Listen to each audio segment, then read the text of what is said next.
ఒక సమాంతర చతుర్భుజంలోని రెండు ఆసన్న కోణాల నిష్పత్తి 5:7 అయినా ఆ సమాంతర చతుర్భుజంలోని కోణాలు. సమాంతర చతుర్భుజం అంటే పారలలోగం. పారలలోగంలో ఆసన్న కోణాల నిష్పత్తి ఇచ్చాడు. మనకి వీటి మధ్య ఉన్న సంబంధం ఏంటి? ఆసన్న కోణాల మధ్య సంబంధం ఏంటి అంటే ఆసన్న కోణాల మొత్తము 180 డిగ్రీస్ అవుతుంది. ఓకేనా?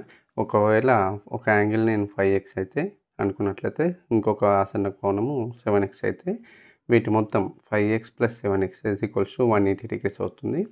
From this 12x = 180. From this x = 180/12. Okay, 12 1 12, 6 left, 12 5. So x = 15.